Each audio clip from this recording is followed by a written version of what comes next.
Finance and Appropriations Committee to order, and the clerk will call the roll.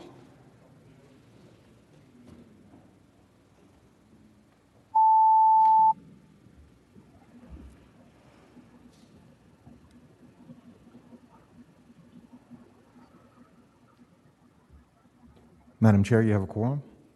Thank you.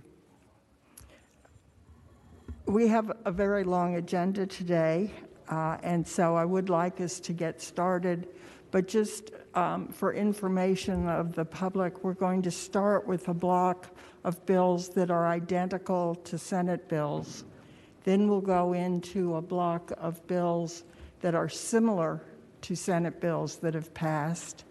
We will then have a presentation from Virginia 529 about a proposed change in adding a new program, to be followed by bills that have either not been heard before in the Senate, that have not been heard before in the Senate. So that's the order we'll go.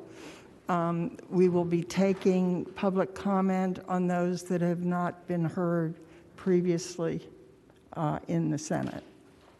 So to start, let's start with House Bill 1800, and that is the House version of the budget, and I would ask that we conform House Bill 1800 to Senate Bill 1100 as it was amended and as it passed the Senate. So moved.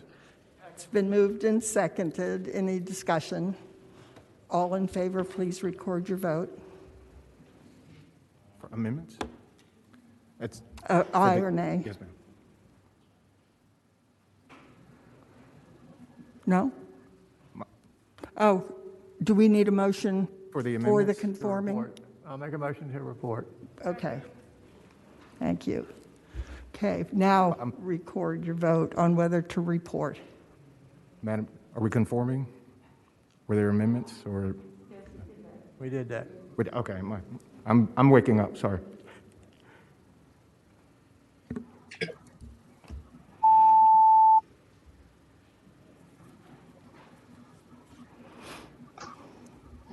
Ayes 12, no 0.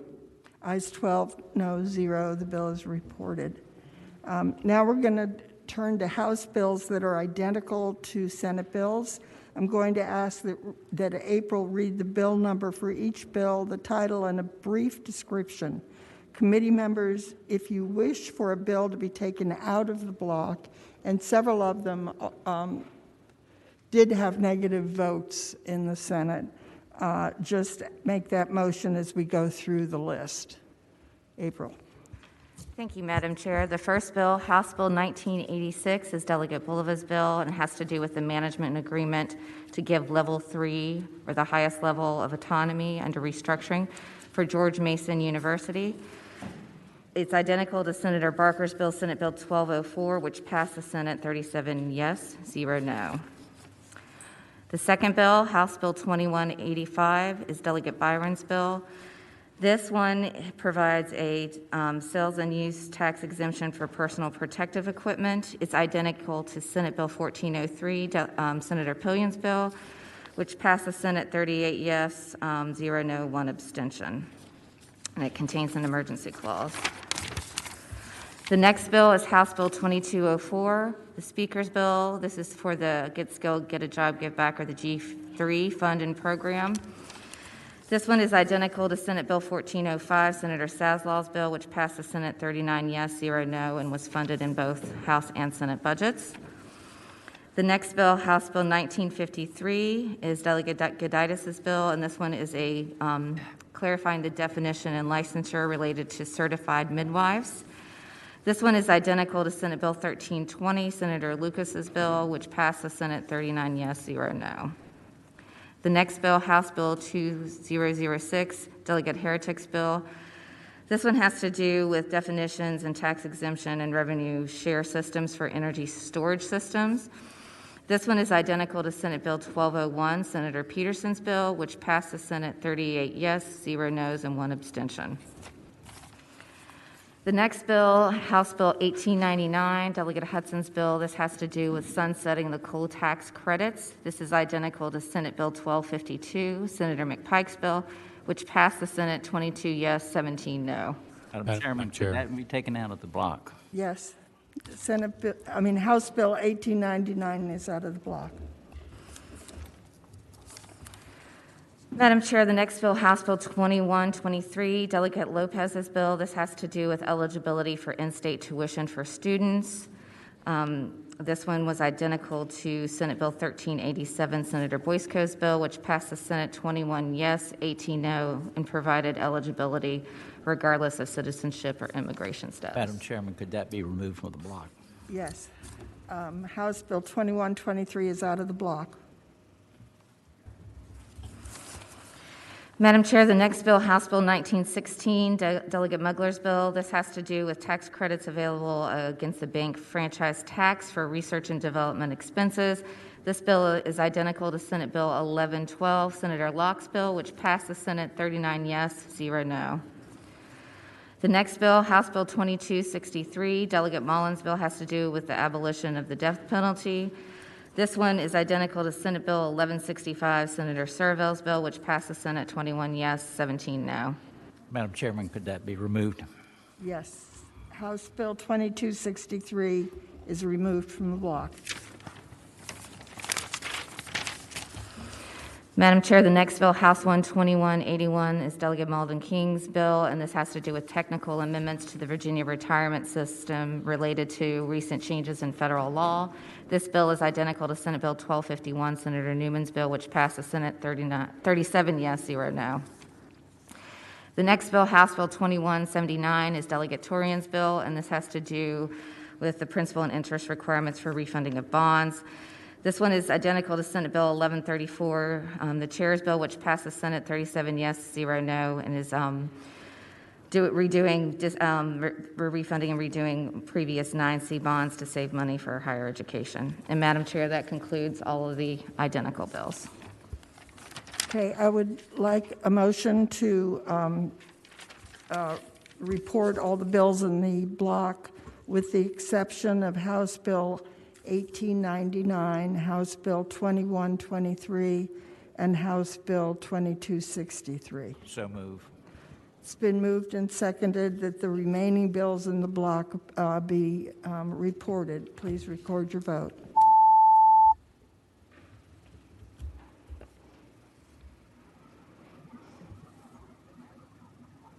Ayes 13, no 0. Ayes 13, no zeros. The bills in the block are reported. Now to go back to the bills that are out of the block. The first is House Bill 1899. It's been moved and seconded that House Bill 1899 be reported. Please record your vote.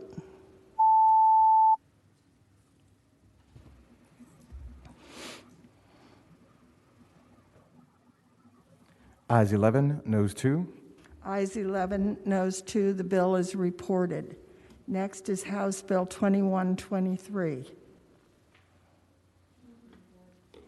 It's been moved and seconded that House Bill 2123 be reported. Please record your vote.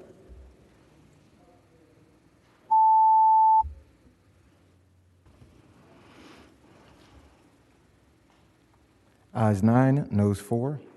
Ayes 9, noes 4. The bill is reported. And the last one out of this block is House Bill 2263. It's been moved and seconded that House Bill 2263 be reported. Please record your vote. Ayes 10, noes 3. Ayes 10, noes 3. The bill is reported. Okay, now we have a series of bills that are similar to Senate bills, and let's see. I would like April to read the bill number of each bill, the title, and give us a brief discussion. Thank you, Madam Chair. The first bill in this set of bills is House Bill 2194, Delegate Leftwich's bill. This has to do with communicating threats of death or bodily injury to a person with intent to intimidate. It has a Woodrum impact, and the House budget included that Woodrum impact. This is similar to Senate Bill 1113, Senator Sproul's bill, which passed the Senate 32 yes, 6 no. The only difference between the two bills is that the House bill included a phrase that includes electronically communicating the message. That is the only difference, and I believe Madam Chair had recommended reporting the House bill as is. Is there any discussion on House Bill 94? Move to report. It's been moved and seconded the bill be reported. Please record your vote.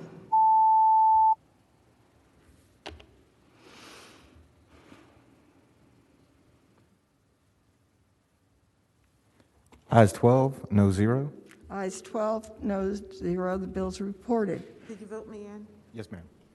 Your vote will be noted. The next bill is House Bill 2273, Delegate Moorfield's bill. Madam Chair, this is a data related to data centers. You might remember there were several bills in the committee, 2 bills, in fact, and this has to do with the sales and use tax exemption, certain criteria, and reporting.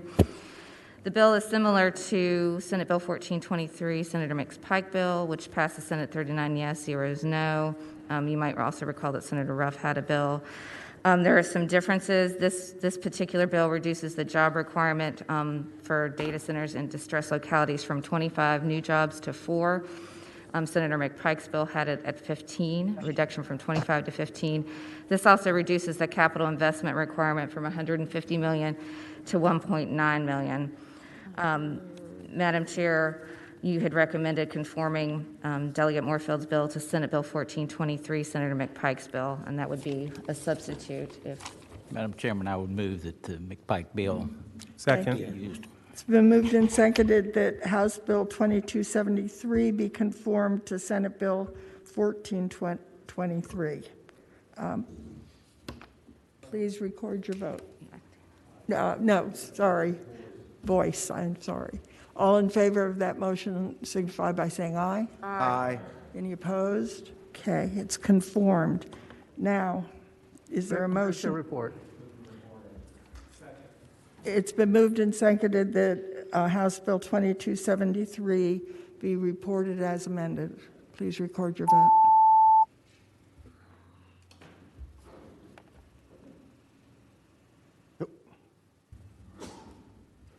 Ayes 13, no 0. Ayes 13, no 0. The bill's reported. The next bill is Chairman Torian's bill, House Bill 2177. Madam Chair, this bill relates to the capital outlay plan, the 6-year plan for projects funded. It's very similar to the Chair's bill, Senate Bill 1155, which passed the Senate 37 yes, 0 no. The only difference is that the Senate bill removed an outdated project that had been included in the prior year. You had recommended making that amendment to the bill. Madam Chair, Senator Evan. I would move the amendment.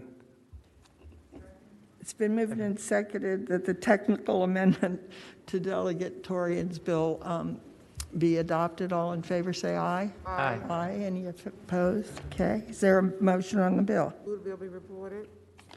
It's been moved and seconded that House Bill 2177 as amended be reported. Please record your vote.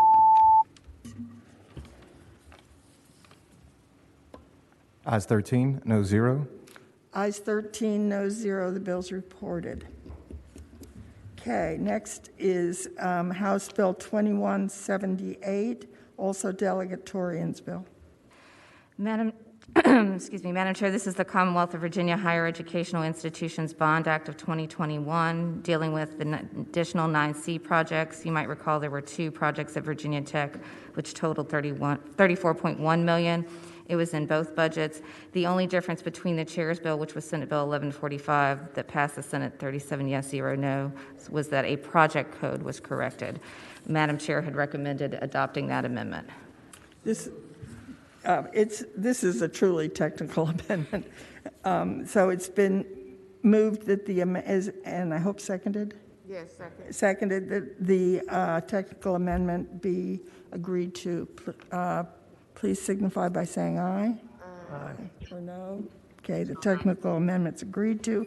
It's been moved and seconded that House Bill 2178 as amended be reported. Please record your vote.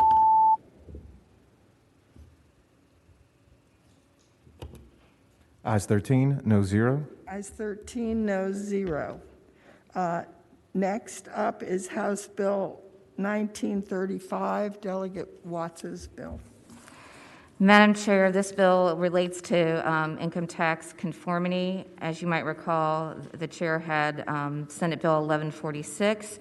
The biggest difference is that the Senate bill allows for deductions and subtractions of up to $100,000 for both individual and corporate taxpayers, and the House bill allows for deductions, subtractions of up to $25,000 for individual taxpayers only.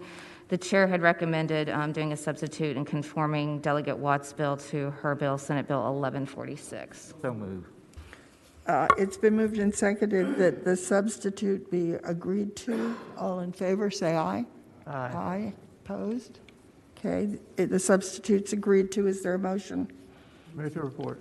It's been moved and seconded that House Bill 1935, in the nature of a substitute, be reported. Please record your vote.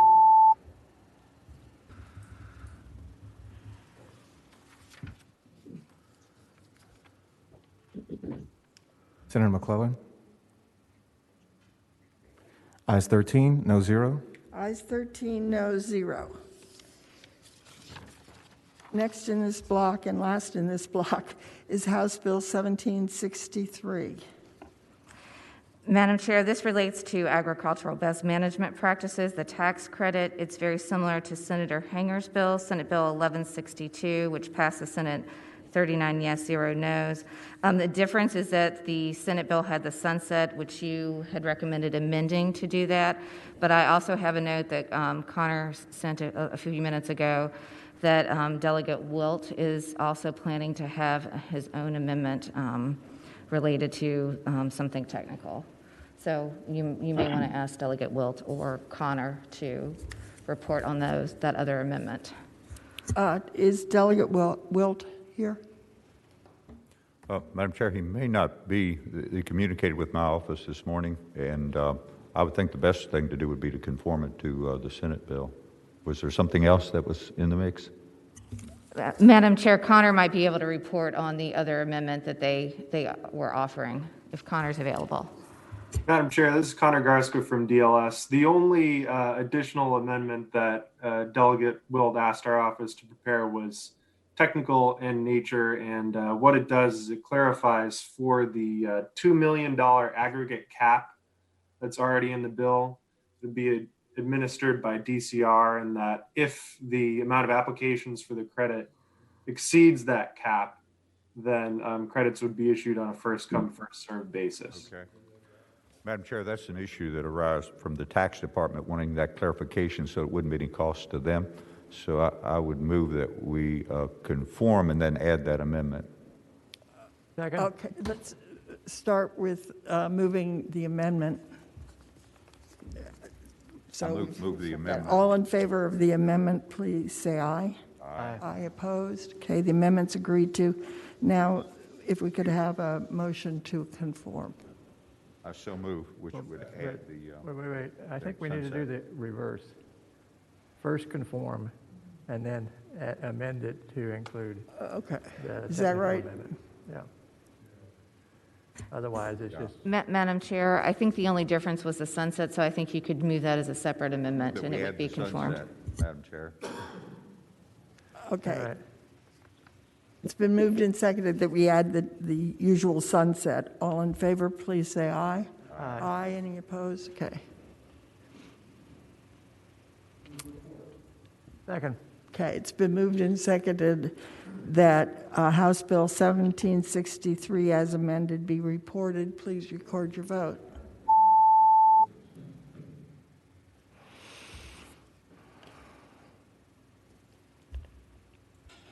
Senator McClellan. Ayes 13, no zero. Ayes 13, no 0, the bill's reported. Okay, now we're going to do something a little bit different. We're going to hear a brief presentation from Mary Morris Could I have the attention of the committee, please? Zaslaw. Thank you. Next, we're going to hear a brief presentation from Mary Morris from Virginia 529 on a report on state-facilitated private retirement programs. This report is related to the next bill we're going to hear, House Bill 2174, Delegate Torian's bill. Mary, are you there? I am, Madam Great. Chairman. Hi, thank you so much. Good morning. I'm going to toss it pretty. Can you all hear me? We good? Yes, we can hear you. Thank you. Sure. Don't want to take up too much of your time. So I will just very briefly make some comments that we've looked at this for a long time. This agency got involved probably a dozen years ago. Back when folks first started looking at it, we served on the first commission about 5 years ago, the first study group with the VRS that looked at this, did sort of a high level look at it. And then we were pleased to be able to assist the General Assembly in 2020 in doing, I think, really the first comprehensive study on this topic, and filed our report in December. And so, we've been providing assisting Virginians to plan and save for over 25 years through Virginia 529. We think the concepts of access and affordability resonate here as they have for Virginia 529. And I'm going to toss it to Sonia Valadez and Leslie Crediel. They are the two individuals in our office who did most of the work on this. They ran the study group, and they have a brief presentation for you. And I'll be happy at the end to answer any questions from the agency's perspective, but are pleased to provide this information to you as you all make an important decision, a policy decision about whether to move forward with this program in the Commonwealth. Wonderful. Thank you. Thank you, Mary. Good morning, Chairwoman Howe, Senator Norman, and members of the committee. My name is Sonia Valadez, Government Relations Director for Virginia 529, and I am joined by my study team partner, Leslie Crediel, and as you just heard, our CEO, Mary Morris, who guided and mentored the study team over the last 9 months. It is an honor to present to you this morning. If we can go to slide 2, please. The first 3 topics in the outline lay the foundation for HB 2174, and the substitute amendment before you today was informed by discussions with a wide variety of audiences to include legislators, the small business community, and the experience of other states. I want to take a moment to acknowledge very briefly the incredible support we received from our study partners, Pew Charitable Trust, eConsult Solutions, and I'd like to also recognize the tremendous support and insights we received from Virginia Employment Commission, Department of Aging and Rehabilitative Services, the Department of Medical Assistance and Services, and the Chief Workforce Development Team. We can move to slide 3, please. The late Maya Angelou said, "You can't really know where you are going until you know where you have been." And so, ladies and gentlemen, the notion of a public-private partnership to help encourage Virginians to save is not a new idea. As you can see from this slide, the General Assembly has sought to examine the state of retirement savings in Virginia for more than 5 years. And building upon those prior 2 studies, Virginia College Savings Plan submitted a 328-page analysis in December of 2020 on state-facilitated private retirement programs. The history of reports and analysis shaped and informed HB 2170, which Leslie will unpack for you later in this presentation. Slide 4, please. The single largest impediment to employees saving for retirement appears to be the lack of access to a plan at work. Did you know that only 15% of Americans save outside of the workplace?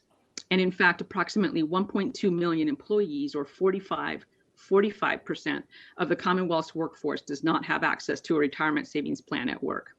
Generally speaking, this lack of access disproportionately affects Hispanic, Black, Asian, and female employees who experience lower rates of access to and participation in retirement plans than non-minority male employees.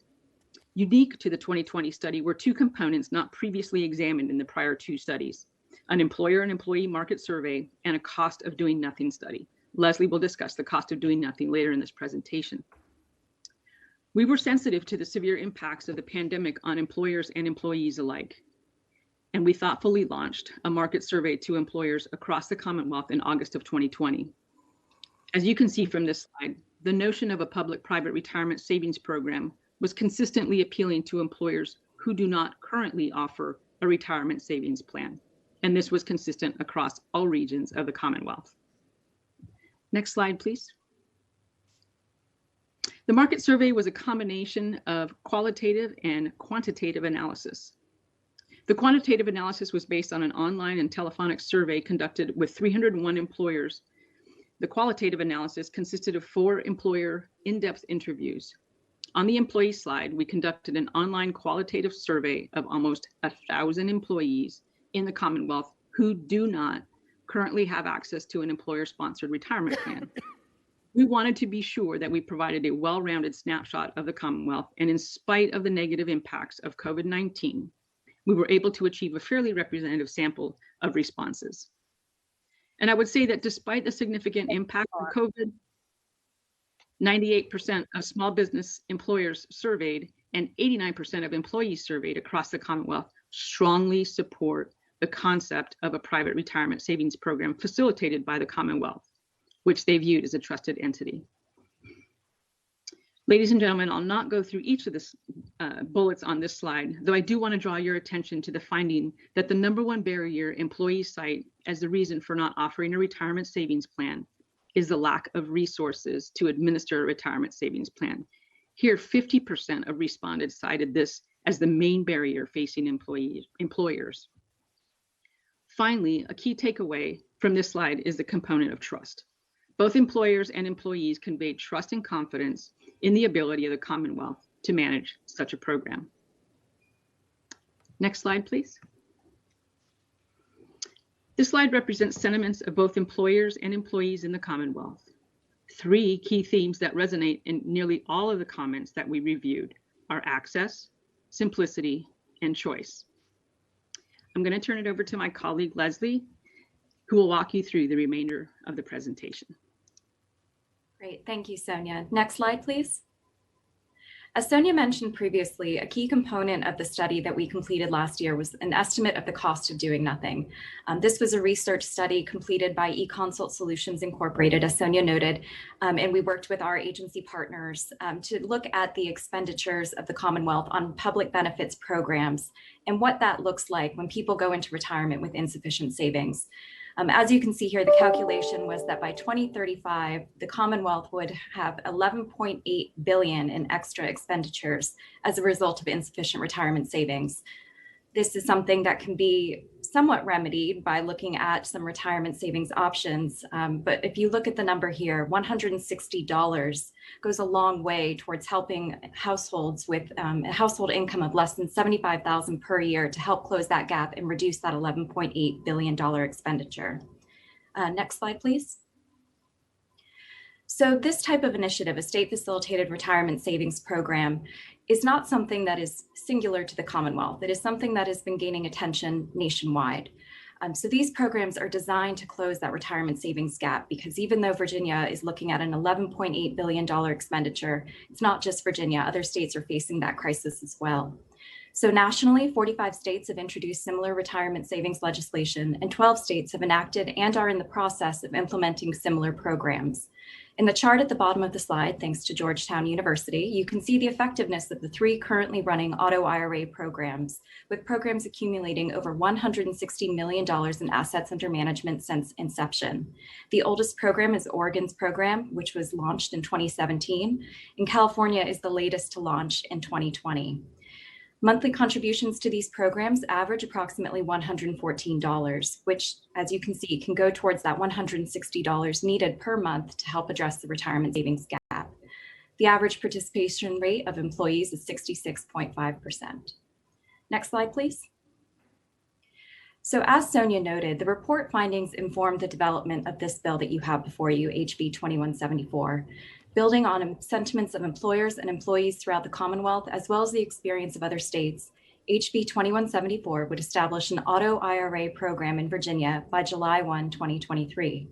The The program would assist that approximately 1.2 million workers in Virginia, including gig workers and independent contractors, who do not currently have access to an employer-sponsored retirement savings plan. So if passed, HB 2174 would do a few things. It would establish program participation guidelines for eligible employers, which are currently set at employers who do not currently offer a retirement savings option to their employees, who have 5 or more employees, as reported to the Virginia Employment Commission, averaged over the preceding 4 quarters, who have been operating for at least 2 years. The program would be funded through a Treasury loan not to exceed $2 million each year of each biennium, which would be repaid through program fees. This is a similar model as has been adopted in other states. The goal of the program, based on the experience of other states throughout the startup and initial implementation process, is to be cash flow positive for the Commonwealth within 10 years. The program would also establish outreach and education campaigns with the goals of facilitating the employer onboarding process and increasing financial literacy for participants. Finally, HB 2174 would direct the Virginia College Savings Plan Board to manage and oversee the program, working with other Commonwealth agencies as appropriate. HB 2174 creates a new specialized subcommittee within the existing Virginia 529 board, which would provide retirement expertise and program recommendations to the board, building upon Virginia 529's over 20 years of institutional knowledge and investment expertise. Next slide, please. Continuing on with a few more program details. The program would, by design, have minimal to no impact on employers in that it wouldn't create fiduciary or legal responsibilities for employers, wouldn't impose a financial burden on employers, wouldn't permit employer contributions, and wouldn't require employer management. These program functions, such as investment selection, customer service, marketing, and outreach, would be handled entirely by the Commonwealth and the private-public partnership with the record keeper. The employer's role is simply to facilitate access to the program. This feature is key, as you heard from Sonia earlier. These burdens of management, selecting a program option, selecting investments, preclude many employers from seeking to offer retirement savings benefit for employees. The program would be designed to operate within IRS rules for IRA programs, including allowing participants to complete pre-retirement withdrawals in certain instances. Some states have had success with this type of savings arrangement, as employees have now had funds during the COVID-19 pandemic, which they normally would not have had access to. Because the plan is sponsored by the Commonwealth and not an employer, an employee's account would be portable, and they would be able to take their savings with them, even if changing employers. Should an eligible employer wish to establish a private market retirement savings vehicle, such as a 401k, where they could make an employer contribution to an employee's account, this program would continue to permit them to do so. This program really is intended to establish extra access for those who traditionally do not have access to retirement savings programs. So, as Sonia noted earlier, traditionally, those without access to an employer-sponsored retirement savings vehicle, many of them are minorities and low-income workers. So this program is specifically designed to increase retirement savings access for those populations. And the next slide will show the potential impact of those savings for these workers. Next slide, please. Thank you. So this is a savings scenario. This is based off of a similar model that was provided by the Illinois Secure Choice Plan, which is similar to the Commonwealth in many ways. So we thought it was a semi-accurate representation of what a plan might look like in Virginia. Certainly, this is just the calculation, and should you wish to have more information, the Illinois Secure Choice website allows you to go in and enter some information.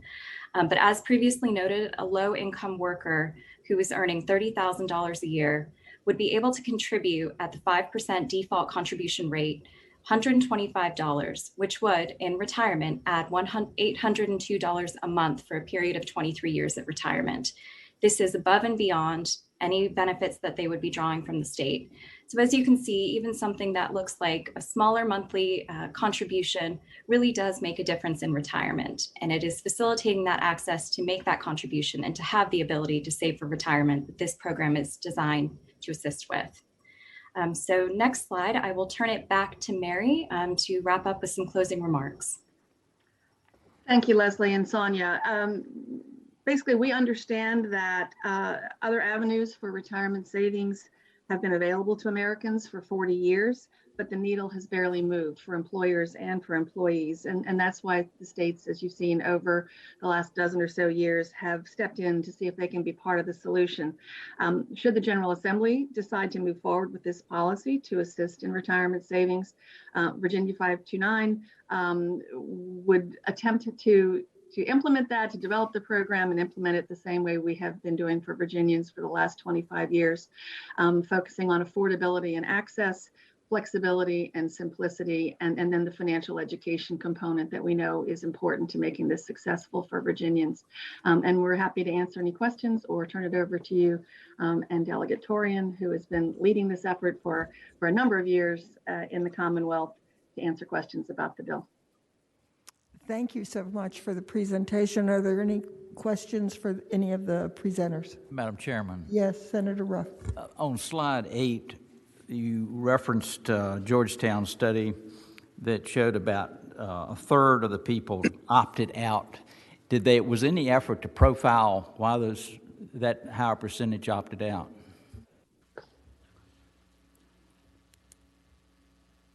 I'm happy to answer that. This is Georgetown's research, so unfortunately we don't have specific details as to what they have gone into on their side looking at that number. But we do find that opt-out rate is pretty typical across other programs.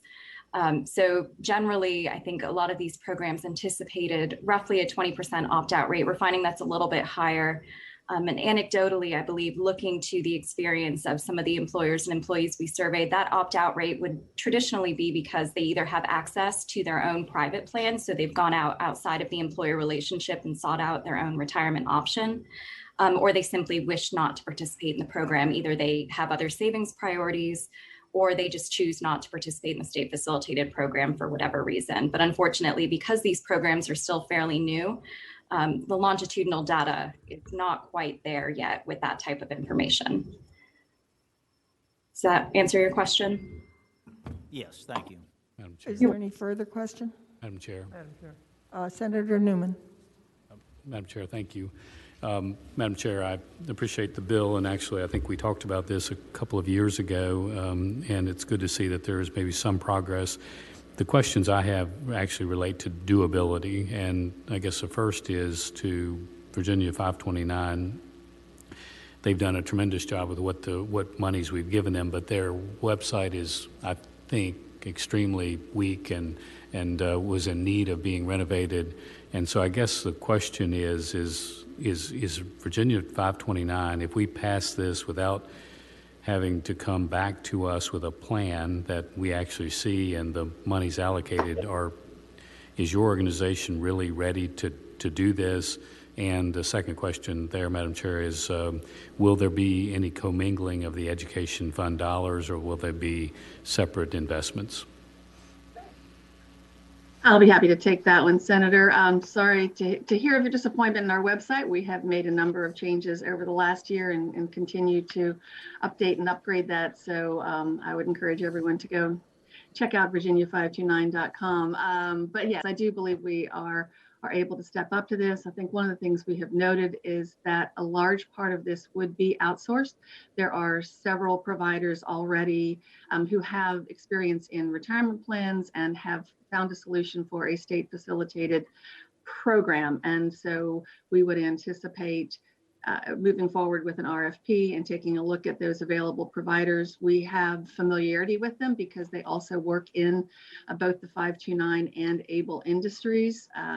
So we feel like we have a pretty good handle on the providers, but that would be a big part of what we would do moving forward. So the record keeping, the website, the customer service would be outsourced to one of those providers. And as I said, they have considerable experience in that. And no, the way this is set up, there would be no commingling. This would be handled separately entirely. In fact, the statute provides for a program trust, so the funds would be segregated.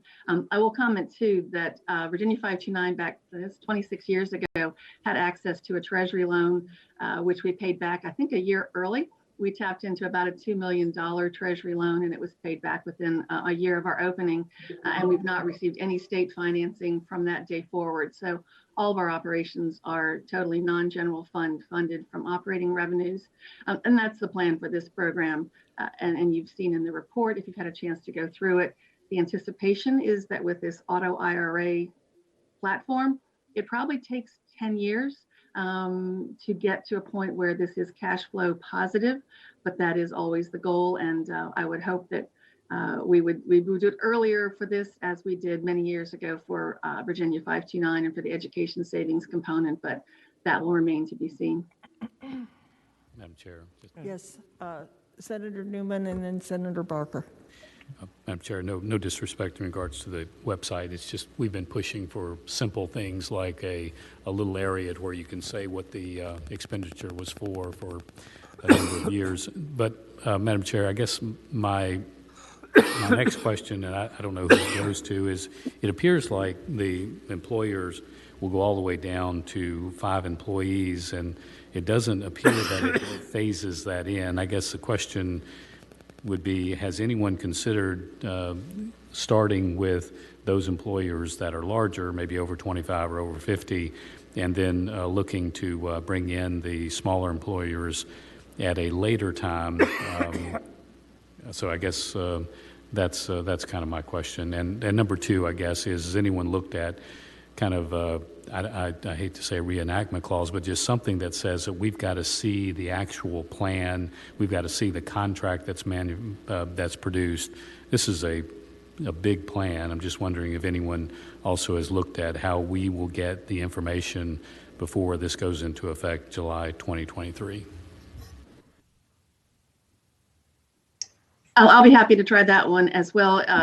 The answer to the first one is yes, in fact, and a lot of what we would anticipate is informed by what the 3 states who are currently open have done. And they have rolled out enrollment in tranches, and they have started with larger employers first and then moved down to smaller employers. So exactly what that would look like and what the period would be for that enrollment remains to be seen. I know in speaking to Oregon, they feel like they left the gaps between each of the various groups of employers a little bit wider, and that they would have done it faster to take advantage of some of the outreach that was being done across the state. But again, that remains to be seen. But yes, it would not be done all in one big group. And generally, the states have done it start with a smaller pilot project just to make sure that they have all the kinks worked out in the onboarding before they start with a major enrollment. So there would be that opportunity.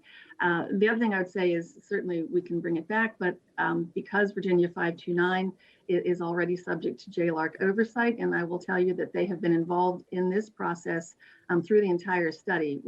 Sonia and Leslie kept them both informed. They participated, I think, in most of the calls, many of the meetings. We had several public hearings, and they perform oversight on us. So that would be one opportunity for the General Assembly to be informed about what the plans were moving forward, as we do present to the Commission annually, and we have a biennial audit or review by JLARC as well. Senator Barker.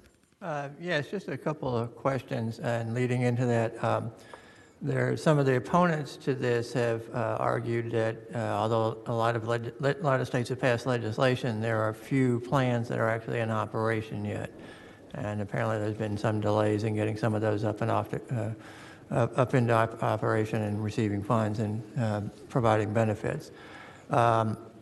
Over what period of time do you think it would take to get this up and operating? And how long do you think it would take to pay back the Treasury loan that would help get this started? Mary, I can take that question if you like. Sure. Senator Barker, Madam Chairwoman, to answer your question, sir, again, as Leslie briefed, we predict based on the experience of other states about 10 years to cash flow positive. And again, in terms of a full payback of the Treasury loan, again, that would really depend, and there is no longitudinal data to demonstrate that exact timeline. But we predict anywhere from 10 to 15 for net positive. So again, 10 years to cash flow positive. Much of that is going to depend on achieving critical mass. So the important component that drives that, sir, is the education and outreach early on when the program is launched. Just one follow-up question, if I might. Senator Madam Barker. Chair. Yes, one of the features in the bill that's been submitted and that we're going to be considering in a moment is that it mandates that employers participate, but employees could opt out. Is that sort of the model that most other states have, or do they provide options for employers to opt out as well? I can start with that one, and Leslie may want to fill in. Yes, there are some. The three that are open are all auto IRA, which is what is in this bill. A couple of others, and the Commonwealth has looked before at what's called a multiple employer plan option. One of the primary differences is that when you put in that optionality to the employer, you also put responsibility on the employer. And that's what we found, particularly in the employer survey, is the thing that employers most don't want. And so you have challenges with getting to critical mass.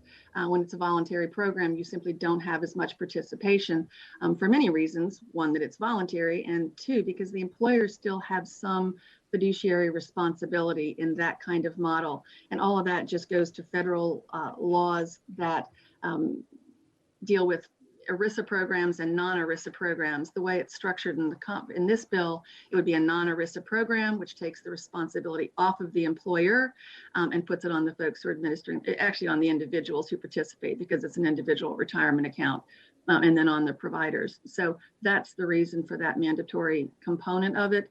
But then it's always opt out for the employees to ensure that they do have other opportunities if they do not want to participate or feel like they can't financially at that point. Thank you. Chairman Torian, this is your bill. Is there something you'd like to add? Thank you, Madam Chair. Good morning to Madam Chair and the committee. I thank you so very much for the presentation. Absolutely outstanding. And it certainly has indicated to each of us the need to provide retirement opportunities for individuals on every scale of economy. And just please consider this. For those of us who are in this meeting, I would imagine that all of us have some degree of retirement. But just think of that hourly worker who's probably making minimum wage or above, who do not have access. And I think it's incumbent upon us to provide such an opportunity so that these men and women, these young people who are entering into the workforce, who are 30 plus years of age, who have minimum education, minimum income, but yet they have opportunity and access for a retirement fund as well. And I certainly hope that the committee will look very favorable on this opportunity. And we've been working at this for a long time. And I think the timing is appropriate for us to launch such an opportunity, Madam Chair, and I thank you for the opportunity to speak. Thank you. I understand there's a substitute. Yes, ma'am, Madam Chair. Let me just give you the background on the substitute, and I'll share this with you. The substitute makes several minor and clarified changes to the bill, and most significantly, it would establish a stakeholders work group to continue studying the experience of other states that has enacted similar legislation and recommended ongoing technical amendments as needed. The substitute clarifies that individuals may enroll in the program independent of an employment relationship with an eligible employer, and that there should be no confusion regarding the eligibility of self-employed individuals and gig workers. And that's the nature of the substitute. And I think that was offered by Senator Monty Mason. Thank you. Would someone please move the substitute? It's been moved and seconded that the substitute be adopted. All those in favor say aye. Aye. Any opposed? Okay. This is a bill that is new to us and has not yet had public comment. So I would like to give each side 3 minutes, a total of 3 minutes for each side.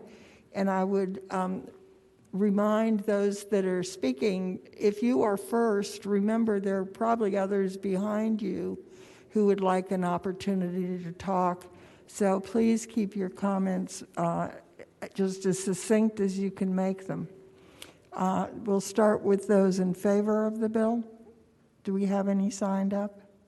If those in favor of the bill could please raise their hand on Zoom. We'll start with Natalie Snyder.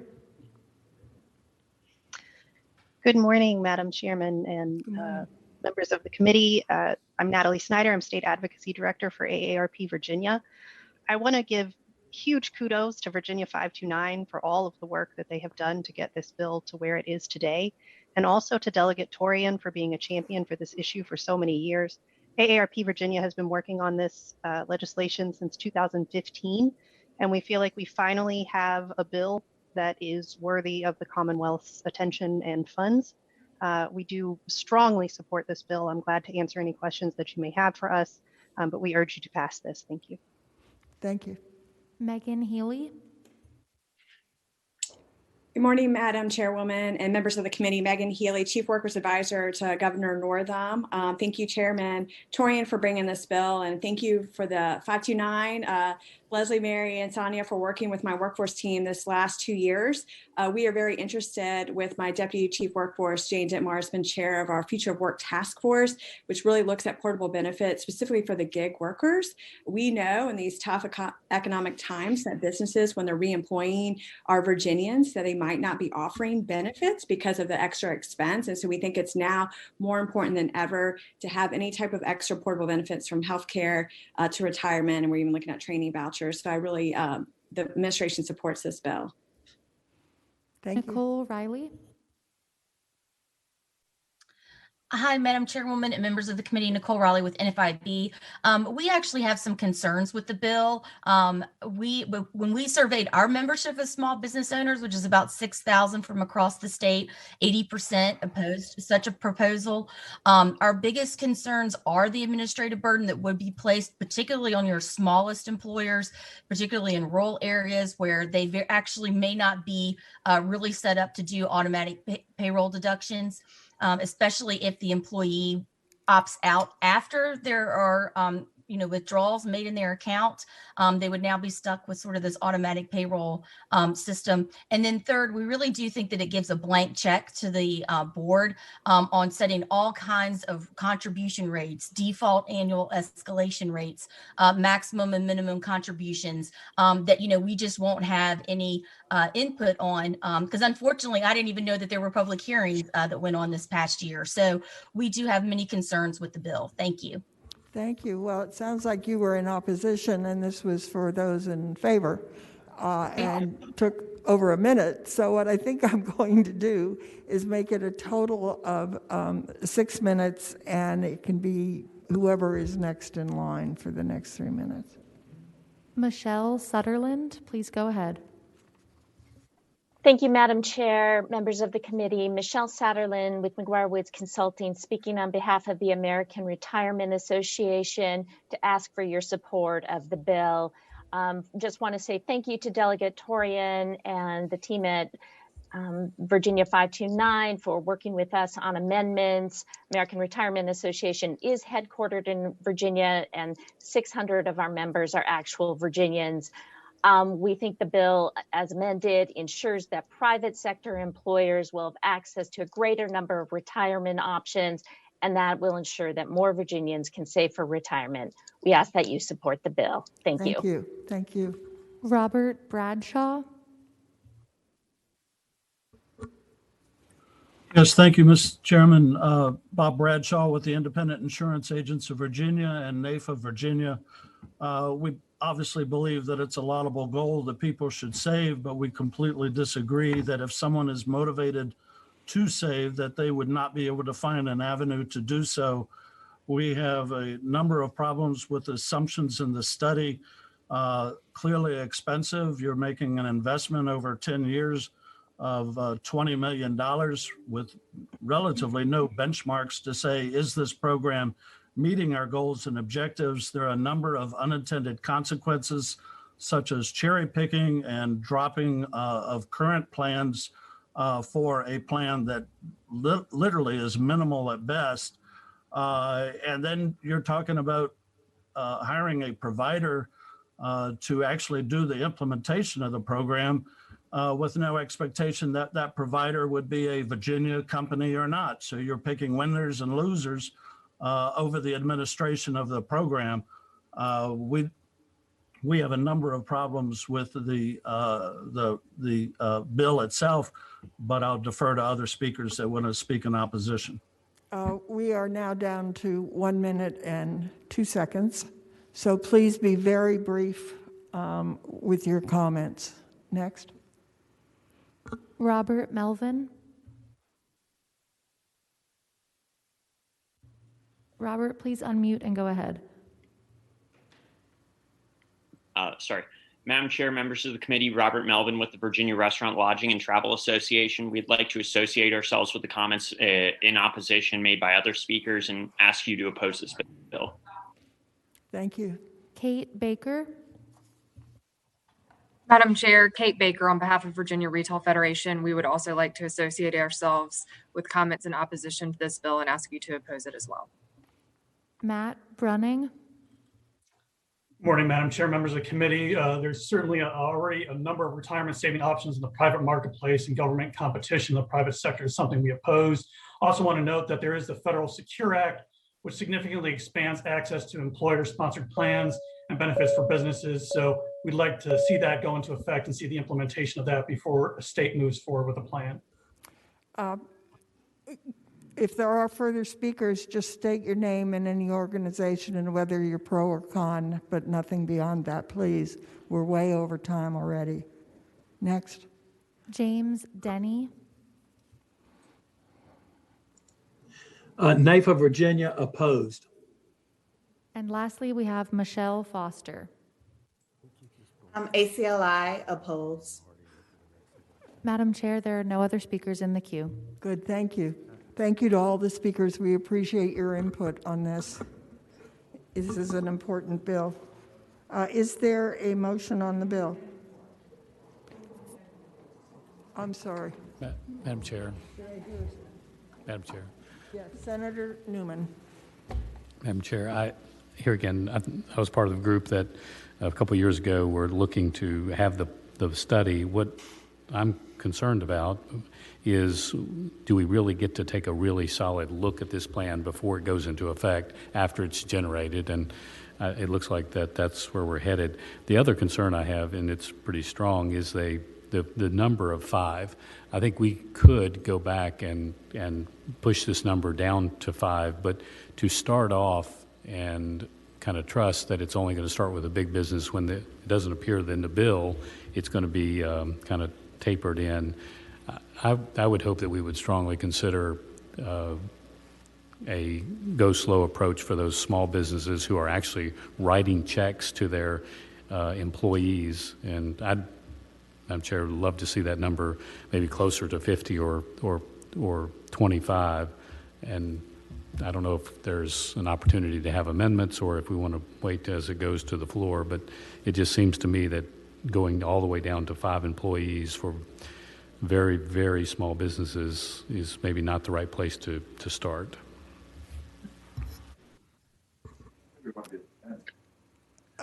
I would prefer any amendment on the floor, but if you want to introduce one here, that's certainly your right.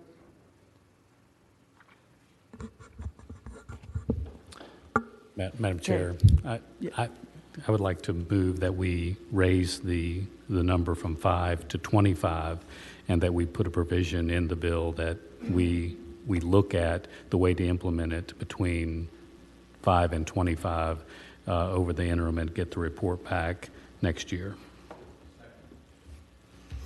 Okay, let me see if I've got this correct. You'd like to raise the number from 5 to 25 employees, and over the next year, study how to implement it with a report coming back. Is that your motion? Yeah, yes, ma'am. That motion has been moved and seconded. Any discussion on the motion? Yeah, All- Madam Chair. Yes, Chairman This is- Torian. Yes, ma'am. I find that to be a friendly amendment, and I support it. Thank you. I'm surprised, actually. Thank you. Okay. The amendment has been moved and seconded. All in favor, please say aye. Aye. Aye. Any opposed? The amendment's adopted. Is there a motion then on the bill?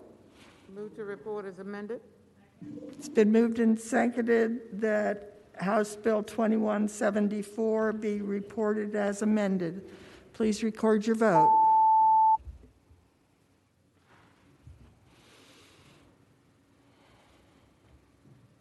Ayes 12, noes 1, abstentions 2. Ayes 12, noes 1, abstentions 2. The bill's reported. Thank you, Mr. Chairman. Thank you, Madam Chair. Next up is Delegate Carr's House Bill 1969. I don't think so. Delegate Carr, Thank you, you Madam there? Chairman. Yes, it took me a moment to find the unmute button. Thank you, Madam Chairman. Have before you HB 1969. Yes. HB 1969 comes from the Virginia First Cities Coalition and other cities, including Roanoke, that are looking for tools to assist with affordable housing, as well as putting blighted, derelict properties back into productive reuse in a sensitive manner.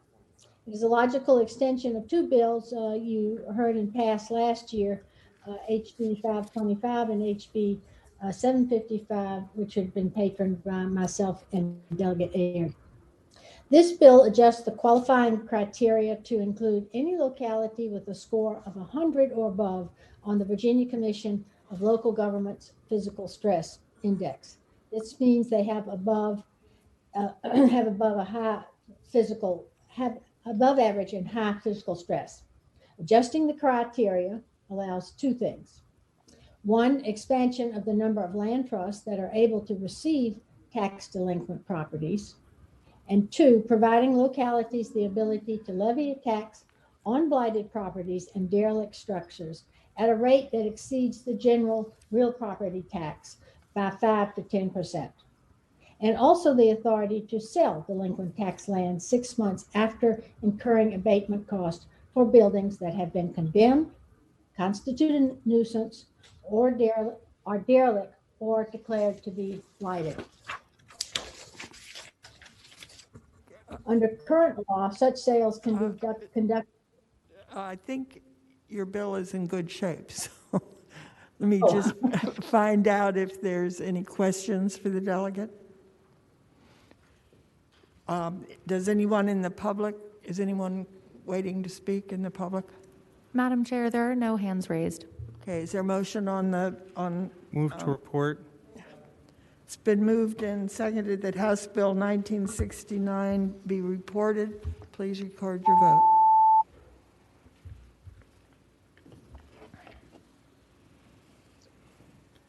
Ayes 15, no 0, abstentions 1. Ayes 15, no zeros, abstentions 1. Madam Chairman, members of the committee, thank you very much. Thank you.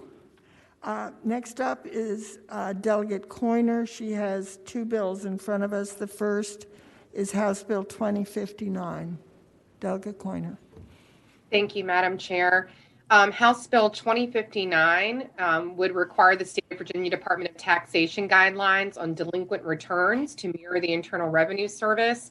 While this is the practice, most folks don't know if you get a human in our Department of Taxation office, that is their practice, but we also have a computer system, and that computer system, unfortunately, will take folks back as far as 20 years.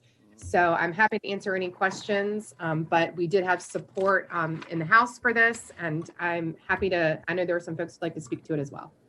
Thank you. I would just notice that there's no fiscal impact on this as we No, Madam Chair. go forward. Is there anyone in the public that wishes to comment? Madam Chair, we have one hand raised. Emily Walker is being moved into the room. Emily, please go ahead.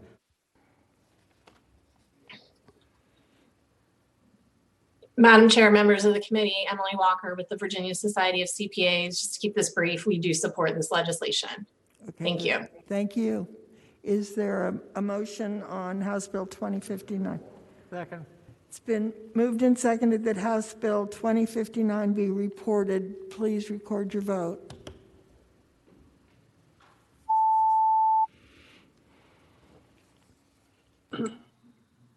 Ayes 16, no 0. Ayes 16, no 0. The bill's reported. Delegate, you have another bill, House Bill 2060. Yes, Madam Chair.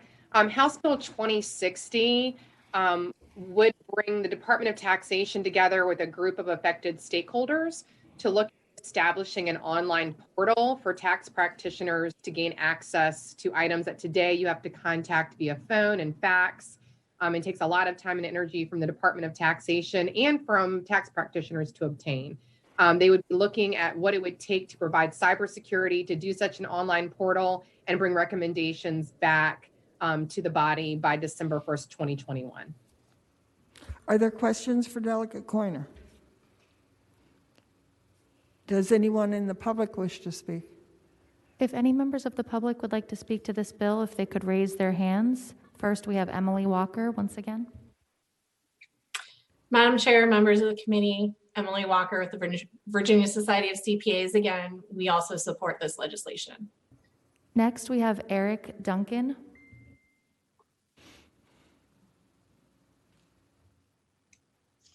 Sorry, I just got disconnected briefly. Eric Duncan, president of the Virginia Society of Enrolled Agents, and we do support this as we find problems in getting information to help taxpayers get compliant. Madam Chair, there are no other hands raised. Thank you for your testimony. Is there a motion on the bill? It's been moved and seconded that House Bill 2060 be reported. Please record your vote. Ayes 16, no 0. Ayes 15, no 0. The bill's reported. Thank you, Madam Chair and committee. Next up is House Bill 2206, the Speaker's Bill, dealing with child care subsidy program. I would just note that this is being federally funded and it's just here because of that fact. Madam Chair. Yes. The Speaker's office had called and we told them as staff that we would speak briefly to the bill. Okay. So that she wouldn't have to be here.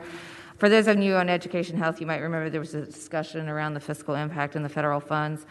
But the bill creates the COVID-19 Child Care Assistance Program to provide assistance for child care to families during the public health emergency caused by COVID-19. It provides assistance for each child in a family who is under the age of 13 if 1, the family's income does not exceed 85% of the state median income, 2, the family includes at least 1 child who is 5 years of age or younger and has not yet started kindergarten, and 3, the family meets all other income and eligibility requirements of the program. If there's questions on the federal funding, both Tyler and Mike are on the Zoom to answer questions. Madam Chair. Senator Hanger. Thank you, Madam Chair. Been in discussion with a representative from Voices for Virginia Children, and I have an amendment to offer which actually hopefully will help the bill. The bill has an emergency clause so that we're going to in effect immediately. Madam Chair, you had a bill last year which dealt with this subject, which goes into effect July 1 of this year. There's a period of time in between where the Speaker's bill would go into effect and your bill would go into effect where these matters would continue to be referred to the Division of Child Support Enforcement. So it was suggested that if we pull a section into this bill, 63.2-1911, that deals with that requirement and then amend that section to say the foregoing provisions of this section shall not apply to applications for child care subsidy program, that would allow this bill to be effective earlier because rather than having that lapse of several months. Is the speaker aware of this? This, I think, would help, but I believe she would like this. But I'm just asking if they're aware of it. Senator Howell, David Carey here from the governor's office. We've been in touch with the speaker, and I believe this amendment is something that could be implemented by the agencies, and we're in full support of the bill. Okay, thank you. April, did you have a comment? Madam Chair, we could also ask either Mike or Tyler or Connor to speak to if necessary. But Okay, I'm asking now if they're opposed. I don't think it's necessary at this point. I would move that amendment, Madam Chair. The amendment's been moved and seconded. All in favor, say aye. Aye. Aye.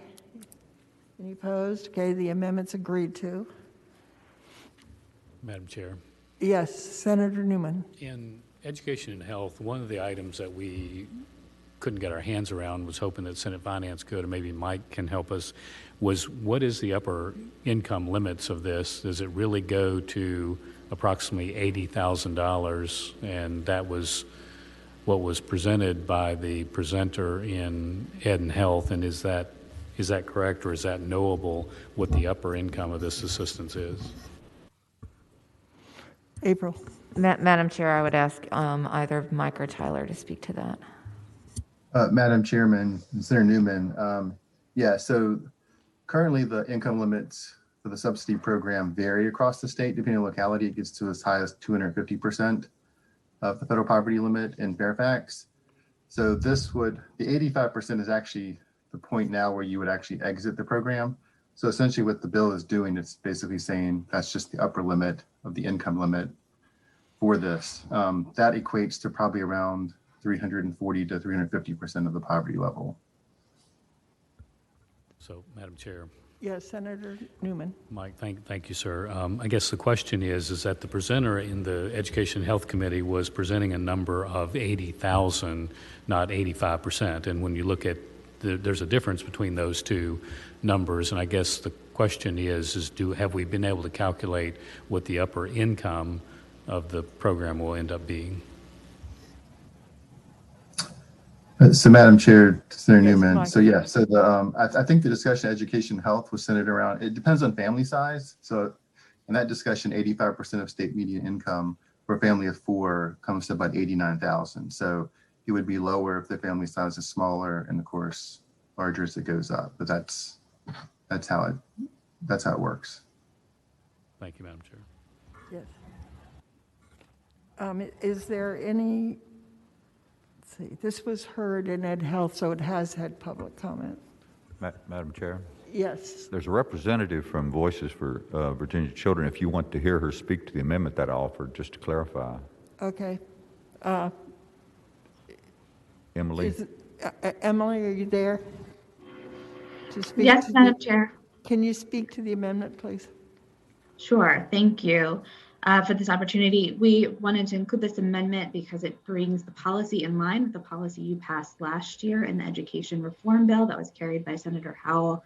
It would remove a barrier to participation in the child care subsidy program by removing the barrier to requiring formal participation in the child support enforcement program.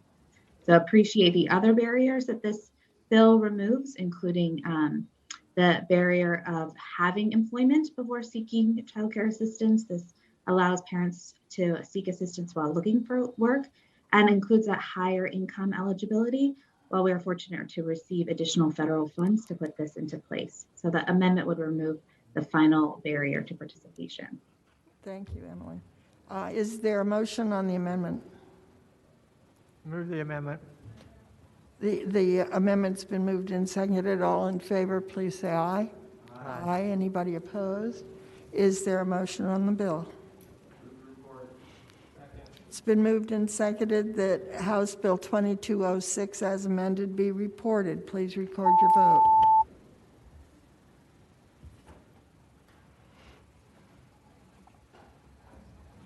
Ayes 16, no 0. Ayes 15, no 0. The bill is reported.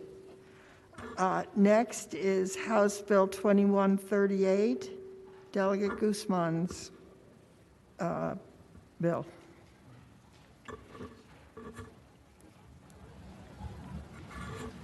Is Delegate Guzman with us? Yes, Madam Chair, sorry. I apologize. Good morning, Good Madam Chair, morning. members of the committee. Good morning. Good morning.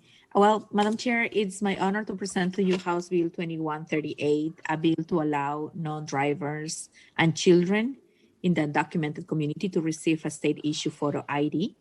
You know, I'm very proud of the support, and I want to thank each member of that committee for their support of the House Bill 1211 and the Senate version, which allowed a driving privilege card. However, you know, the dignity of an ID should not be limited to those who own or operate a motor vehicle.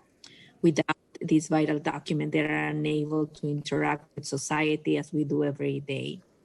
A photo ID will allow to individuals to be more active in our communities and an economy, will allow someone to open a bank account, cash a check, rent an apartment, or purchase a vehicle. You know, even when you go and drop off your children late or early, schools constantly ask you for a picture ID. So these members of our community constantly have to disclose, you know, their immigration status by not having an ID. And I think about those children also, Madam Chair, that it can provide, you know, having an access to a government ID could provide them a sense of belonging to our community. And also it could, you know, empower people, including victims of violence and sexual assault, to engage with law enforcement without fear. So it's just a sense of dignity and self-worth. The bill was carefully drafted by the Department of Motor Vehicles and needs to mirror the legislation that we passed last year on the driving privilege card. And I would like also to acknowledge Senator Hunger's support for championing that bill as well, Madam Chair. Thank you. I just remind the committee that this bill is here because it has a $50,000 Woodrum impact. Is there anyone in the public who wishes to speak to this bill? Madam Chair, we have one hand raised by Yeli Montanaro. Please go ahead.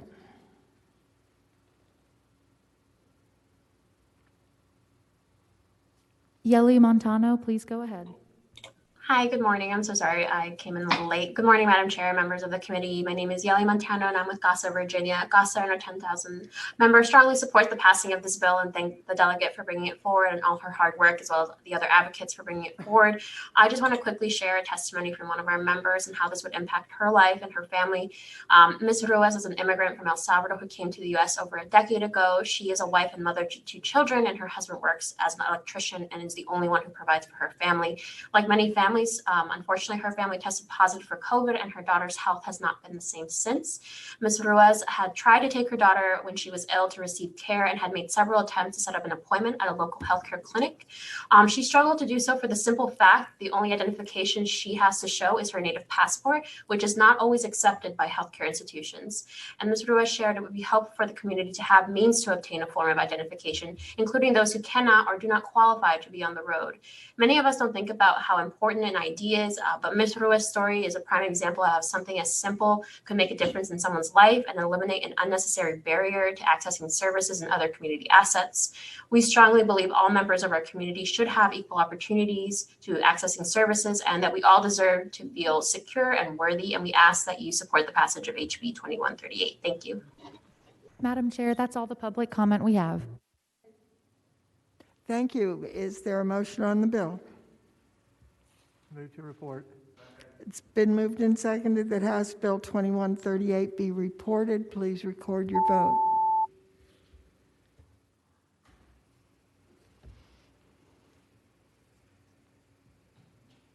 Ayes 11, noes 5. Ayes 11, noes 5. The bill's reported. Thank you, Madam Chair, members of the committee. Thank you, Delegate. Next is Delegate Hudson with House Bill 1895. Thank you, Madam Chair and members of the committee. House Bill 1895 addresses the collection of fines and fees in our court systems. The financial burden of court fines and costs is enormous. Our Virginia courts assess nearly $500 million in fines and costs each year. And once those costs are assessed, some people find it easy to pay them off quickly. Poor people find themselves caught in a complicated trap of interest, down payments, and transaction fees. As a result, they end up having to pay more because they can't afford to pay fast. The bill addresses two specific and concrete steps that we can take right now to reduce that inequitable burden of fines and fees that trap so many people in poverty. First, the bill would extend the grace period before interest is assessed after conviction and release from 40 days to 180 days. After leaving jail or prison, a person's top financial priorities should be core needs like housing, health, and employment, not paying off their financial punishment. And second, the bill makes repayment plans accessible to the people who need them most by removing barriers like down payments. If Virginia insists on collecting these debts, then repayment plans have to be accessible to be useful at all. These are small steps that we can help streamline the fines and cost system for the people who use it most and standardize the process across localities. The bill has no impact on the general fund because interest on fines and costs accrues to the literary fund. The Office of the Executive Secretary expects that the foregone interest would reduce deposits to the literary fund by about $3.3 million. The bill is supported by the Commonwealth Institute, Justice Forward Virginia, the Legal Aid Justice Center, New Virginia Majority, the Fountain Fund, and Real Life Richmond. I hope that the committee would find the bill in its favor. Thank you. I see that Senator Norman has a question. Thank you, Mr. Chairman. My question to the patron is, would your bill impact any way court-ordered restitution for individuals who are convicted of criminal offenses but have to pay the victim's restitution? Madam Chair, Senator Norman, it's my understanding that the state code defines fines, costs, and restitution as three separate categories of payments. So the answer to your question would be no. Thank you. Senator Peterson has a question. I had the exact same question, so it's been answered. Good. Any other questions? Okay, is there anyone in the public who wishes to make a comment? Madam Chair, we have a number of hands raised, starting with Pat Lavelle. Okay, we will do a total of 4 minutes, 2 minutes on each side. So we'll start with those in favor of the bill. Lavelle, please go ahead.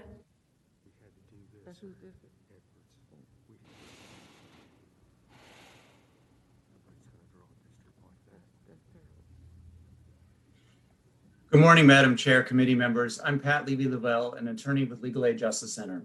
We support this bill because it eases some of the extra financial burdens of court debt that fall on those Virginians least able to afford it. This bill makes a more meaningful grace period of 180 days before interest starts accruing on the court debt at the statutory rate of 6%. Madam Chair. That's meaningful relief. I'm sorry? We've already heard this bill and has been subject to public hearing in the Judiciary Committee. Okay. Oh, I was unaware It might of be that. useful to find out if anybody in the public's opposed to it. Okay, thank you. I was unaware of that. Okay, this has already been heard in the Judiciary Committee. So is there anyone in opposition in queue? If the members of the public in opposition could please raise their hands digitally. Madam Chair, I see no hands. Okay, thank you. And thank you to those who were wanting to speak, but it's unnecessary. Is there a motion on the bill? It's been moved and seconded that House Bill 1895 be reported. All in favor, please record your vote. Opposed, record your vote.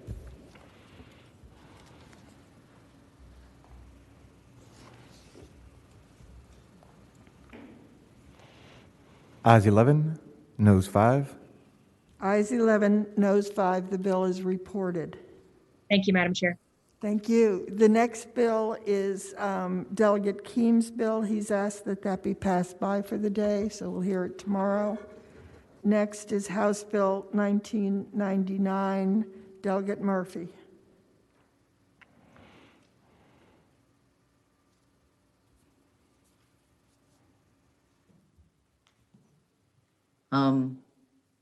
Good morning, Delegate Delegate. Keem or good morning. Good morning. Thank you, Madam Chair. My bill is House Bill 1999. It's a governor's bill. This bill would provide the Department of Taxation with the authority to waive the accrual of interest on tax payments in the event that the governor declares a state of emergency exists in the Commonwealth. It would also allow the department to specify categories of taxpayers, tax types, and the period of time for such a waiver to apply. It's the General Assembly enacted a budget in April in response to COVID that waived the accrual of interest on payments of income tax and sales tax made after the original due date. However, the budget language didn't grant the Department General authority to waive interest in future emergencies when speed may be necessary. So this bill would give the Department of Taxation the authority to waive the accrual of interest in overdue payments when the governor has to declare an emergency in the future. And I hope it is the will of your committee to pass the bill. Thank you. Are there questions for Delegate Murphy? Okay, now this one apparently has not been heard in a previous committee, so is there anyone signed up to speak to it? If those wanting to speak could please raise their hands. First, we have Emily Walker. Good morning, Madam Chair, members of the committee. Emily Walker with the Virginia Society of CPAs. We do support this bill. We think it's an important tool that would have been nice had the tax commissioner had it this past spring. Thank you. Thank you. Kristen Collins.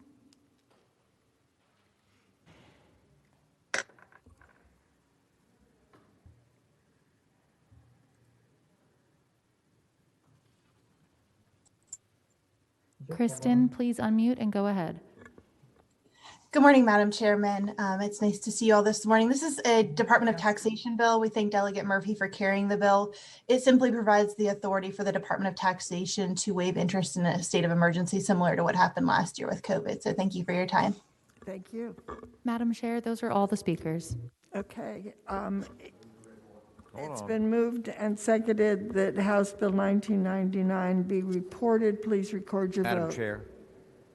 Yes. Ms. Peterson. Senator Peterson. Could I ask a question, I guess of either patron or staff? It says the tax commissioner shall have the authority to waive interest for any class of taxpayers. What is a class of taxpayers? Is it like wealthy people? No. Poor people? Madam Chair, if I could answer, I could answer that question if you'd like. Thank you. So Kristen Collins again from the Department of Taxation. That's standard language that's already in the law related to the tax commissioner does have the authority to waive penalties. And when it says a class of taxpayers, it really usually, like, for example, whenever there's a hurricane that affects filing season, the class of taxpayers could be anybody that was impacted by that hurricane. With regards to COVID, it's really anybody impacted by the pandemic is how that would be. So it's not based on class in terms of income level. It's really just any way that the tax commissioner deems it necessary to define a group of people that are impacted. It could be everybody too. The class could be everybody as well. So further question, Madam Chair? Yes, Senator Peterson. So we're giving the tax commissioner the discretion to decide who gets their interest waived and who doesn't. Not the governor, but the tax commissioner. Madam Chair, that is Senator Peterson, that is correct. Interesting. I wasn't where he was elected. Okay. Okay, we have a motion on the floor to report the bill. It's been seconded. Please record your vote.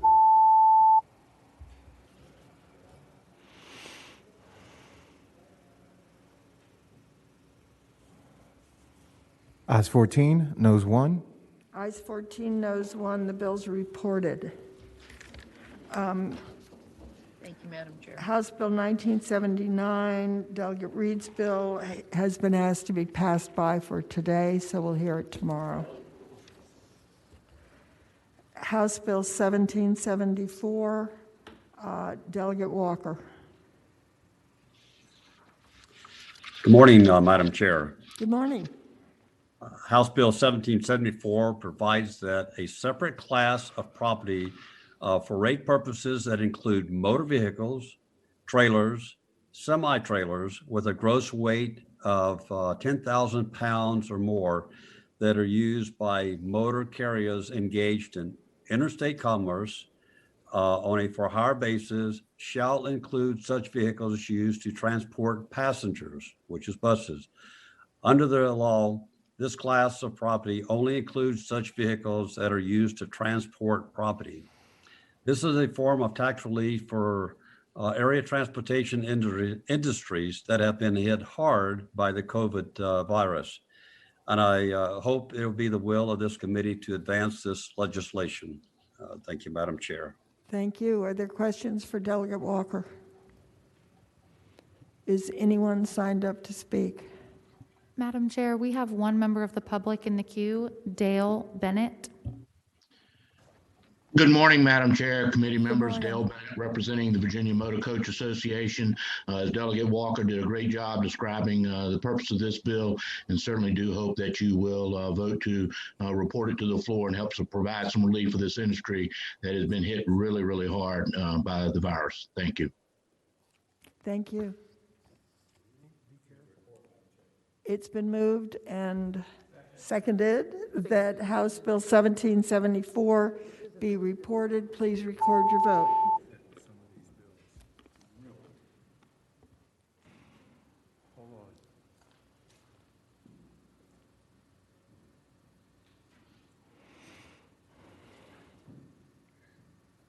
Ayes 16, no 0. Ayes 16, no 0. The bills are reported.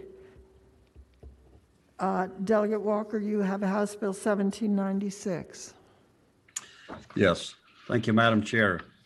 This bill removes the fee for the issuance of special license plates for retired members of the Virginia National Guard. Currently, such special license plates cost the same as the prescribed cost for a typical Virginia license plate. This has a limited physical impact, coming out to a little more than $10,000 in a fiscal year 2021 special fund from the DMV. I hope it is the will of this committee to pass this bill along. Thank you, Madam Chair. Are there questions of the delegates? Madam Chair. Dave Yes, Marsden. Senator Marsden. I believe DMV indicated they could absorb the cost on this. Any other comments? Yeah, Madam Chair. Yes, Senator Evan. Not to belabor, but we heard in transportation about how there right now are no-fee plates for Medal of Honor winners and people with certain combat medals. And by expanding it to retired members in the National Guard, we're next going to see it for different branches of the service and so forth, removing the distinction between those people who are Medal of Honor winners or Purple Heart winners or whoever else gets the no-fee plates. And this is just the beginning of a Christmas tree. Thank you. Anyone else? Senator Barker. Madam Chair. So, yeah, I'd agree with the comments of Senator Evan. I mean, on an individual basis, we could all find something we would like to provide some benefit to.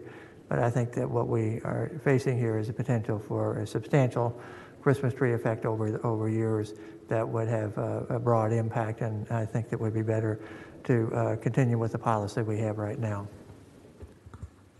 Thank you. Anyone else? I would like to agree with Senator Evan and Senator Barker. I just see this as the beginning of a flood of trying to get of bills that will be coming our way should this pass. But is there a motion on the bill? Madam Chair. Yes, Senator Newman. Just to take a slightly contrary position, I know that it's getting very, very difficult to get more and more individuals in the National Guard to stay through retirement, and this is a very, very small price to pay, in my opinion, and I think that it would be something that these are our soldiers. I mean, they're all our soldiers, but certainly the Virginia National Guard is direct reports, and getting people to stay toward retirement would be helpful. So I would hope that we would do it, but I understand there's other contrary thoughts. Madam Chair. Senator Sassel. Yeah, I can't envision that a free license plate would be an incentive to stay in the National Guard if you weren't inclined to do so. And, you know, I and probably everybody else in here voted for a lot of the bills that Senator Eben mentioned. You know, a lot of these people went on to extremely successful careers. Let's take the most decorated combat soldier of World War II, Audie Murphy, became a big movie star. He was the most decorated soldier probably in the history of this country. And you know, we need to be careful with doing this. I think this would just open the floodgates. Is there a motion on the bill? Move to report. It's been moved and seconded. The bill. Substitute motion. The substitute motion is to PBI. All those in favor of Ward, you fight in. PBI, the bill, please vote.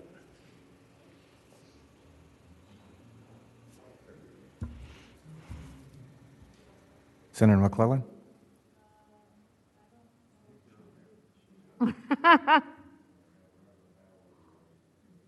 Ayes 6, noes 9, abstentions 1. Ayes 6, noes 9, abstention 1. The motion to PBI fails. Madam Chair, move to report. Second. It's been moved and seconded that House Bill 1769 be reported. All in favor, please record your vote.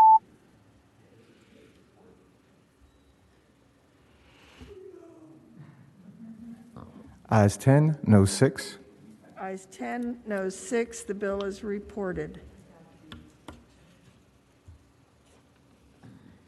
Next is House Bill 1776, Delegate Ward.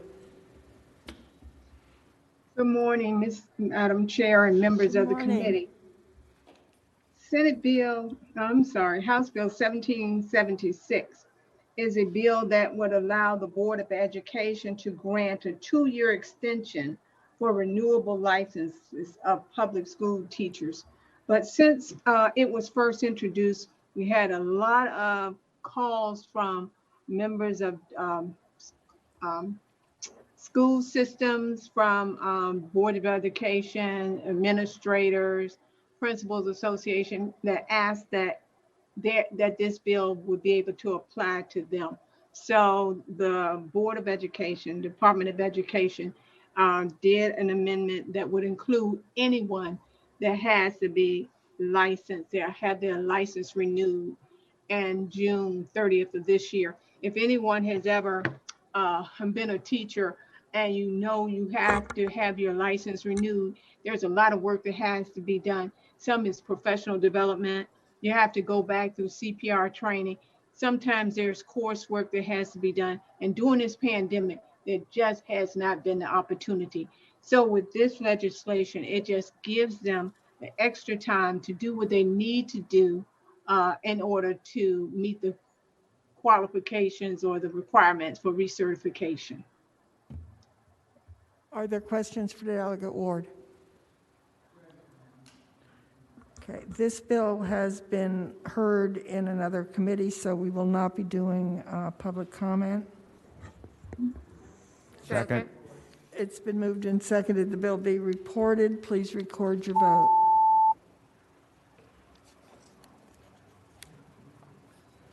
Ayes 16, no 0. Ayes 16, no 0. The bill's reported. Thank you, Madam Chair and members of the committee. Thank you. Next is House Bill 2337. Delegate Willie. Good morning, Madam Chair and members of the body. On behalf of the Joint Leadership Council, I present to you House Bill 2337. It provides an income tax subtraction for the military retirement income received by a veteran who's been rated with 100% service-connected permanent and total disability for taxable years on or after January 1st of this year. The bill provides that the subtraction is available only to those taxpayers whose federal adjusted gross income is no greater than 150% of the federal poverty level for a four-person household who have not already been claimed another exemption. Department of Taxation considers implementation of this bill as routine. It does not require additional funding. In addition to myself today, Rick Ortel with JLC is on the call, who would like to speak to this bill as well. We'd be happy to answer any questions you may have and hope this bill gets a favorable motion to move forward. Thank you.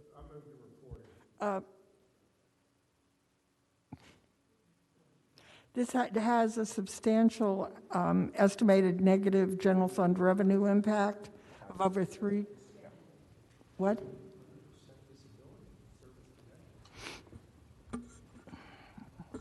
I think we should hear from the people who want to speak to the bill.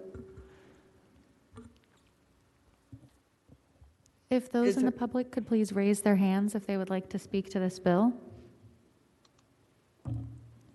Rick Ortel. Good morning, Madam Chairman, members of the committee. I'm Rick Ortel. I'm the American Legion Department of Virginia representative on the Joint Leadership Council. HB 2337 grants a tax subtraction of their retirement pay to the poorest of our military retirees who became 100% and permanently disabled as a result of their service to this country in uniform. Most of these veterans served for 20 or more years and now are living at the poverty level. This bill has a long history going back until at least 2016 and has been a Joint Leadership Council priority since 2018. This year is our #1 priority. Last year, an identical bill patroned by Delegate Helmer sailed through the House committees and passed unanimously. And this year, Delegate Willey's bill also passed the House 100-0. Delegate Helmer's bill failed to clear this committee last year, although the committee did recognize the merits of the bill and its joint companion bill patroned by Senator Reeves, as they were continued to 2021 for further study by what was supposed to be a special subcommittee to look at and prioritize military and veteran tax policy bills. I will address the fiscal impact very briefly. I believe that the fiscal impact is about 3 times what it should be. In 2019, there were only 4,912 retired veterans who were receiving this 100% disability. If you can look at what the poverty level rate in Virginia was at that time, it was 9.3%. To me, that says that probably under 10% of those folks are at that poverty level, which means it's probably around 500 that we're talking about and not 1,700 or 1,057 or what was on this fiscal impact. Madam Chair, as a representative of the American Legion, Department of Virginia, and as a member of the DAV, VFW, and MOA, I ask, along with the other members of the Joint Leadership Council of Veteran Service Organizations, that you report Delegate Willey's bill, again, our #1 priority for this year, and the only one of 2 that's still surviving, the second of which you'll hear shortly. Thank you very much. Madam Chair, there are no other hands raised. Thank you. Senator Barker, did you have a question? Yeah, I think that we need to send this to the tax study group that we're setting up so that we can get all of the bills that would provide both increases and decreases in revenues over the next year. And I would make that motion at this time. Second. It's been moved and seconded that it be sent to the Special Joint Subcommittee to study tax policies. All in favor, please record your vote aye. Actually, yeah, we're just going to do it. We didn't need to vote. I'm sorry.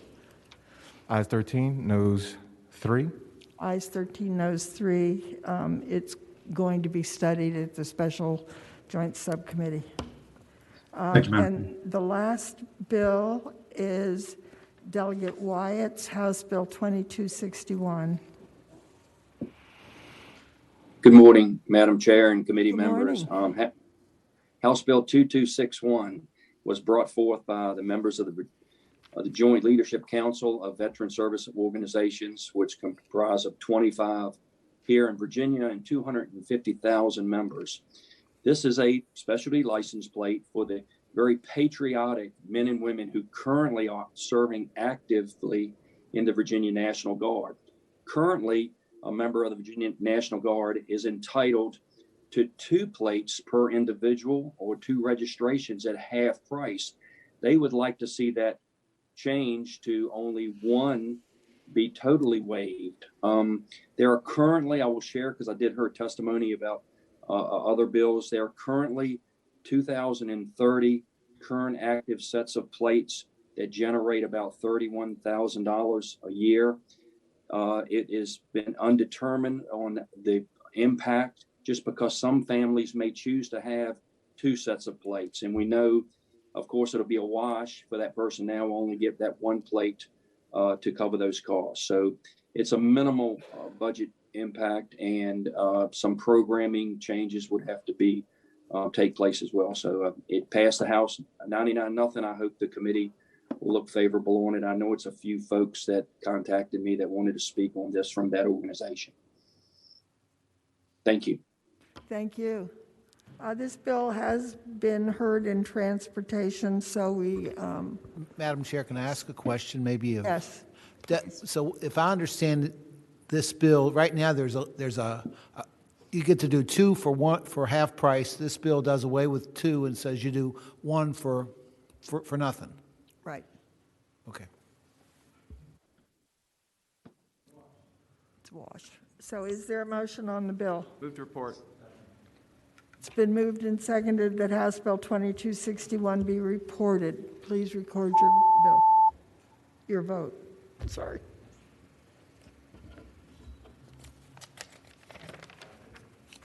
Ayes 15, noes 1. Ayes 15, noes 1. The bill's reported. Thank you, Madam Chair and Senators. Thank you. And I would ask, does that complete our docket? Is there any other business to come before the committee? Seeing none, the committee will rise.